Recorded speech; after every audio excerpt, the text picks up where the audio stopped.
এখন আমরা যে লোকসভা কেন্দ্রের সমীক্ষা নিয়ে আলোচনা করব এটি এই মুহূর্তে রাজ্য রাজনীতির একটি চর্চিত কেন্দ্র।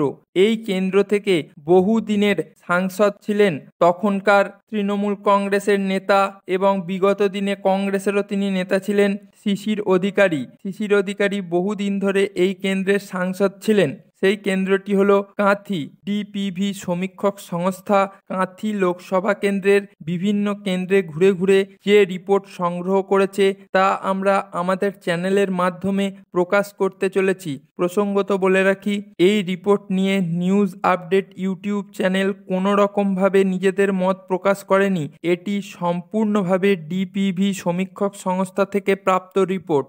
সমীক্ষা শুরুর পূর্বে চলুন দেখে নিই 2019 সালে কাঁথি লোকসভা কেন্দ্রে কোন দল কত শতাংশ ভোট পেয়েছিল। 2019-এর লোকসভা নির্বাচনে কাঁথি লোকসভা কেন্দ্রে বিজেপি ভোট পেয়েছিল 42.14%। অপরদিকে তৃণমূল কংগ্রেস এই কেন্দ্র থেকে ভোট পেয়েছিল 49.98%। অর্থাৎ বিগত লোকসভা নির্বাচনেও এই কেন্দ্রে তৃণমূল কংগ্রেসের প্রার্থী ছিলেন বর্তমানে বিজেপি নেতা শিশির অধিকারী। তিনি বহুদিনের সাংসদ ছিলেন এই কাঁথি লোকসভা কেন্দ্র থেকে এবং বিগত লোকসভা নির্বাচনে অর্থাৎ 2019-এর লোকসভায় কাঁথি লোকসভা কেন্দ্রে সিপিআইএম ভোট পেয়েছিল 5.35%। কার্যতই বিগত লোকসভা নির্বাচনে কাঁথি লোকসভা কেন্দ্র থেকে বিপুল ব্যবধানে জয়ী হয়েছিল তৃণমূল কংগ্রেস।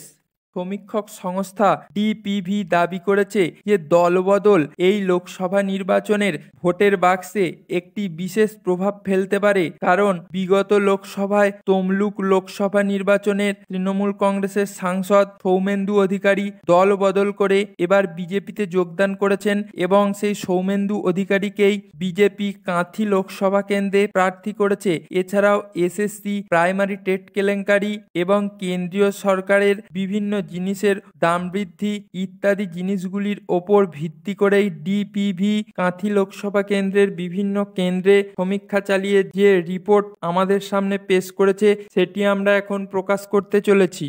2024 কাঁথি লোকসভা নির্বাচনে বিজেপি প্রার্থী সৌমেন্দু অধিকারী পেতে পারেন 47.60% ভোট। এক্ষেত্রে সমীক্ষক সংস্থা অধিকারী পরিবারের একটি দাপটের কথা এখানে উল্লেখ করেছে, কারণ তাদের একটা পকেট ভোট পার্সেন্টেজ এই ভোট বাক্সে প্রতিফলিত হবে বলে সমীক্ষক সংস্থা দাবি করেছে।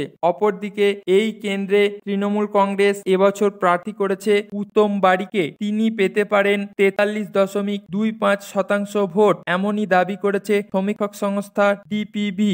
অপরদিকে এবছর সিপিআইএম এই কেন্দ্রটি কংগ্রেসের সঙ্গে জোট হওয়ায় কংগ্রেসকে ছেড়ে দিয়েছে। এই কেন্দ্রে কংগ্রেসের প্রার্থী হয়েছেন উর্বশী ভট্টাচার্য। তিনি পেতে পারেন 8.22% ভোট। কার্যতই সমীক্ষার নিরিখে এবছর অর্থাৎ 2024-এর লোকসভা নির্বাচনে কাঁথি লোকসভা কেন্দ্রে জয়ী হতে পারেন বিজেপি প্রার্থী সৌমেন্দু অধিকারী, এমনটাই বলছে সমীক্ষার রিপোর্ট। সমীক্ষক সংস্থা ডিপিভি দাবি করেছে সৌমেন্দু অধিকারীর দল বদলের কারণেই এই কেন্দ্রটি হাতছাড়া হতে পারে তৃণমূল কংগ্রেসের। এখানে এখন কোন দল জয়ী হয় সেটা জানতে আমাদের 4 জুন পর্যন্ত অপেক্ষা করতেই হবে, কারণ সমীক্ষা অনেক সময় সম্পূর্ণরূপে মেলে আবার কোনো সময় সম্পূর্ণরূপে ফ্লপ হয়। তাই এর জন্য আমাদের 4 জুন 2024 পর্যন্ত অপেক্ষা করতেই হবে। এই সমীক্ষার রিপোর্ট নিয়ে আপনাদের যদি কোনো রকম মতামত থাকে আপনারা অবশ্যই কমেন্ট বক্সে কমেন্ট করে জানাতে পারেন।